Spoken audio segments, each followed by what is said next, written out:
I stopped going because he is very emotional. Once he sees me, he starts shedding tears. Dan Ulasi. Now to the news in full.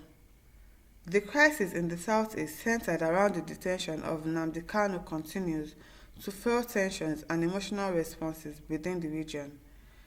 Dan Ulasi, former PDP chairman in Anambra State, shared his personal experience of visiting Kanu, revealing that the separatist leader becomes highly emotional whenever he sees him, often breaking down in tears.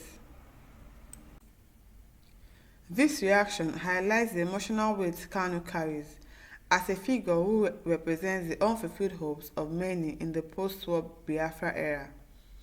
His continued detention is seen by many in the southeast as symbolic of their perceived exclusion from the Nigerian state, driving further discontent and unrest. He said the government should take a daring step to release Kanu to see if such action will quell the violence being undertaken by him. Because of Kanu's influence, he claims Kanu could be key in helping to calm the situation if his release is managed properly. He said in an interview with AIT, "I stopped going because he is very emotional. Once he sees me, he starts shedding tears. He is a boy who represents the energy of post-war Nigerian Biafra. A boy who was born in 1969. People virtually worship him because there is so much disenchantment. Most people in the southeast believe they are not part of this country. Unfortunately, they believe they are not part of this country. So the holding of Nnamdi Kanu typifies to them the same theory. Why are they holding him? What did he say? So you don't know who are energizing these killing processes in his name because they are holding him. So I have said on this platform, why won't the government take a chance, release him and see what happens? And let us see whether people using his name to commit crime will continue to do so. And I don't believe they will continue to do so because he's a very influential person. Very, very influential. If you hear his name in any gathering, it stirs up concerns. He's a forward-looking, positive, very brilliant chap. Really, they really need to let this man go. Since 2021 now, it's okay. What has it done? People are further intensifying these people's sentiment, the same sentiment that they have that Igbos are not wanted in the country. Igbos are not loved in the country. They are being segregated. Because this person, he has been told they've told them to release him, yet you still put him in DSS custody. Why? Let him go. What has he done? Idoho did the same thing. He has been released and is working freely. He is with his family. So why not allow this person to also go to his family? To know his son. You are denying him his fatherly duty. You are denying him his husband's duty to his wife.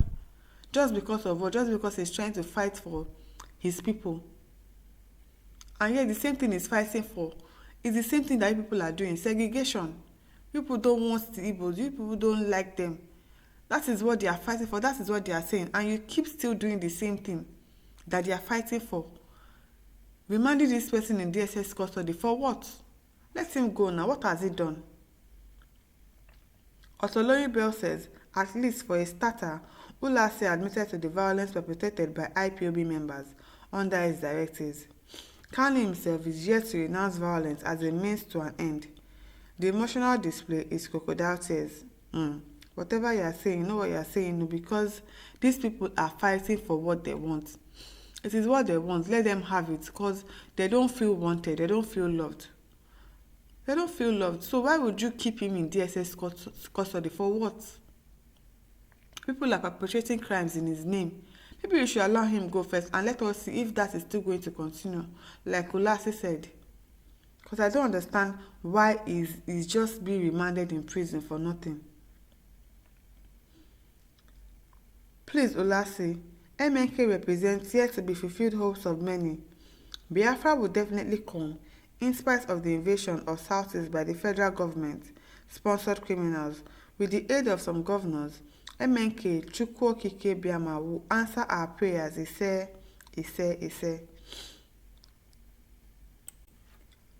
Obodoju says it all boils down to hatred of Igbos by the Nigeria state, which is also holding Nigeria from progressing like other countries of the world.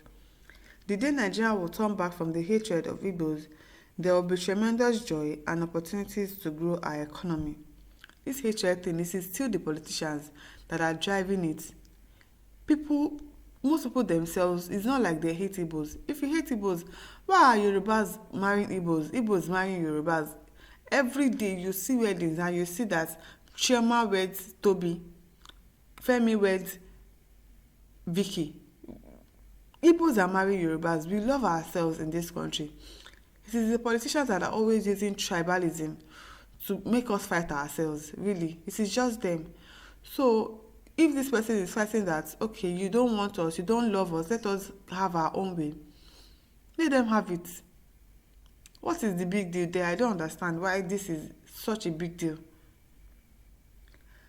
Dan Ulasi is a man that dances to the tune of anybody who can put food on his table. He has no integrity and no able person respects him. I want Kanu to be released. I'm not his fan, but his release will not stop the turbulence in the southeast because criminals have taken over and seized the opportunity to carry out crimes. MAK is not a kidnapper or robber, but it goes on now in the east freely. Evergreen says, friends, do you care to know why Nnamdi Kanu has not been released yet? Until he agrees to leave the divisional league. For a deceived heart has deceived him. This Biafra Detention is a woeful and selfish aspiration project that have killed the men that seek not the face of our God, and will continue to kill to as many of them that choose to go in the way of dividing the land of the high and only true God. But see what they are doing to them. So nobody is saying that dividing the country is okay or anything. But you people are still giving these people rights. You are still giving them reasons to think that you do not love them. And that is why they are fighting for separation. So if you don't want them to fight for this separation again, then make them feel involved. Make them feel wanted. At least let them also be in position of power. Every time you say you don't want Igbos to be president, an Igbo person should not be there. Emilokon, Hausa, and all of that. What about the Igbos? If we say we are one, why can't we do it in a way that somebody from this tribe will go this season, and that season somebody else will go? If we want to foster unity, if we want to foster love in our country, and do right by the country, do what you say you will do. Don't just go there and start stealing money. Don't just go there and siphon money for yourself. I just really hope that they release this man, because if anything happens to him, I don't know what will happen. No. They should release him and let him go to his family. My listeners, over to you. Leave your thoughts in the comment section. Do not forget to like, to share, and to subscribe to our YouTube channel. Thank you for listening. See you some other time. Bye.